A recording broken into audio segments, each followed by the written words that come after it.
Bonjour à tous, voici une nouvelle leçon concernant Motion 5 pour faire exposer un texte. Donc on va créer une séquence title à partir de titre Final Cut à partir de Motion 5. On sélectionne titre et ici on n'oublie surtout pas de valider 25 images par seconde et on ouvre notre projet. C'est que la valeur par défaut est le système américain, ce qui n'est pas valable pour nous pour mieux travailler. Donc une fois le projet ouvert, on va déléter notre background ici qui ne nous sert à rien. Et ici, on va se mettre en Shift Z pour bien valider tout notre canevas au niveau de notre texte et modifier ici notre texte pour mettre en exemple texte exemple. Donc je choisis une typo assez grasse, une typo qui soit bien visible et on sélectionne notre texte, j'ouvre ma petite palette ici et je vais centrer le texte et faire une animation par le milieu et grossir la taille de mon sac pour qu'il rentre pile poil dans le carré du texte. Et ensuite je vais le positionner grâce au magnétisme au centre de notre image. Une fois ceci créé, on va renommer notre groupe qu'on va appeler texte et créer un nouveau groupe pour les particules qui vont permettre à l'explosion de ce fameux texte. Donc je vais le renommer particule, donc je clique dessus et je le renomme particule enter. Une fois ceci renommé, je vais créer un petit cercle ici, donc un petit cercle normal que je vais choisir une size à peu près moyenne et je regarde la touche Shift appuyée pour bien avoir un cercle bien uniforme. Une fois ce petit cercle créé, on va lui créer un petit clone en appuyant sur le raccourci K qui permet de créer un clone du calque que l'on aura sélectionné précédemment. Donc évidemment, ici j'ai fait une toute petite bêtise, donc je vais resetter, voilà, et je vais déplacer mon calque et essayer de le garder aussi rond que le master, et non pas essayer de le déformer. Donc la différence entre un cercle et un clone, c'est que par exemple sur l'inspecteur ici, si je joue sur sa taille, donc je vais dans les propriétés, si je joue sur son échelle, il ne se passe rien au niveau du clone. Par contre ici, si je joue sur son opacité, il ne se passe rien non plus. Par contre, si je vais déplacer directement dans sa forme et jouer sur l'adoucissement des bords, ici, les deux ont exactement les mêmes formes. Donc je vais masquer mon texte, je vais centrer directement à la position centrale mon cercle de base et ainsi que mon clone, je vais le mettre directement par-dessus. Pourquoi? Parce que par la suite, je vais ici lui donner une couleur qui fait que je vais pouvoir ensuite, en utilisant une superposition au mode de fusion, en utilisant ajouter, ici je vais pouvoir modifier ma couleur et ainsi obtenir un certain halo. Donc une fois que votre halo est créé, vous choisissez la couleur qui vous intéresse, donc à peu près blanc avec un petit halo bleu, ce qui est joli pour les particules. Une fois créées ces particules, on va directement lui affecter un émetteur pour pouvoir avoir une explosion de particules. Donc l'émetteur se trouve ici. Si je reste appuyé, on voit que le raccourci est E. Et on peut regarder ce qui se passe. Donc les particules commencent à exploser. Je n'oublie pas de revenir au début de ma séquence. Et une fois que cette particule est activée ici, je vais essayer de l'animer en 3D. Alors ceci est très important parce que si on veut que les particules explosent, mais pas en 2D, c'est-à-dire que sur l'axe des X et des Y, on doit aussi avoir l'axe de la profondeur qui est l'axe de Z. Donc pour ceci, je vais créer donc une nouvelle caméra qui se trouve ici.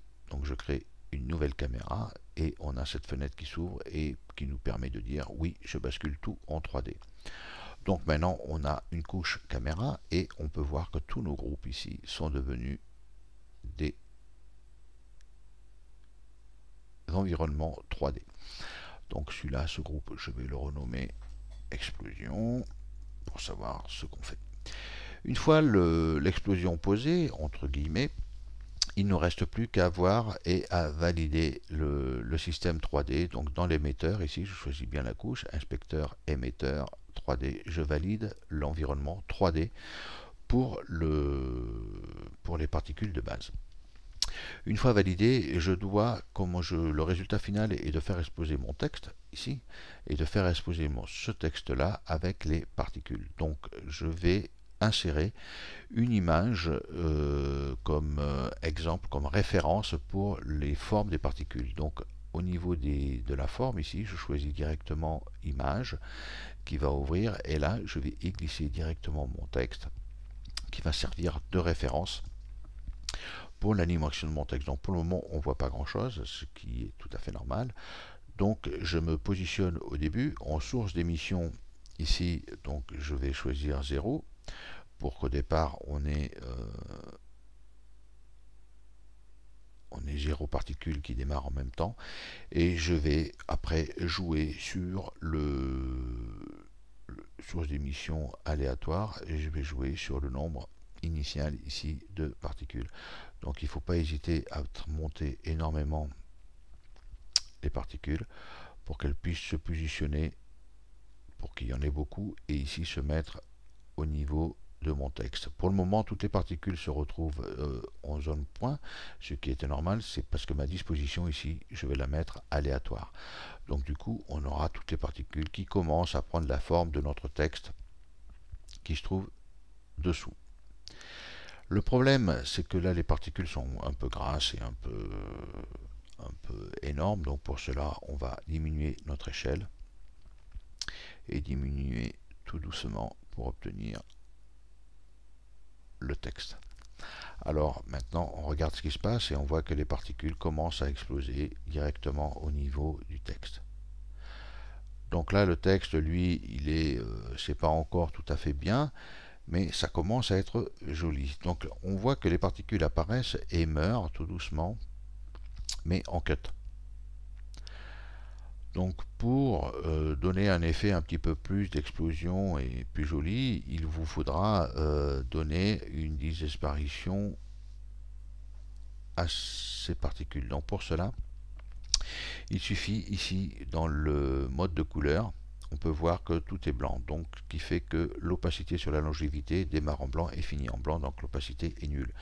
Donc on va créer un nouveau point, on va jouer sur l'opacité, on va la réduire et on va déplacer ce carré au début et jouer ici sur l'emplacement pour bien le positionner, sélectionner le milieu et jouer ici pour que les particules disparaissent suivant un processus d'accueil. Donc elles démarrent en blanc, ce qui est normal ici, et petit à petit les particules vont disparaître en fondu au niveau du final. Donc elles disparaissent tous en même temps. Donc pour éviter ce petit problème ici, on va jouer ici, on voit qu'on a une longévité de particules de 5 secondes, donc on va ramener ça à 2 secondes, et au niveau de la longévité aléatoire, pour pas qu'elle disparaisse et meure en même temps, on va y mettre 3. Donc ce qui nous donne ici des petites particules un peu plus jolies, un peu plus sympas. Donc on va se mettre au niveau de notre texte, et ici on voit que les particules disparaissent en fondu tout doucement, gentiment, mais différemment. Donc la vitesse est lente par rapport au rafraîchissement de notre écran. Donc pour éviter d'avoir à attendre et d'avoir un temps de rendu compliqué ici, on va mettre un nombre initial au départ. On va travailler sur 500 images, ce qui permet de voir plus rapidement et ce qui se passe un petit peu au niveau des particules.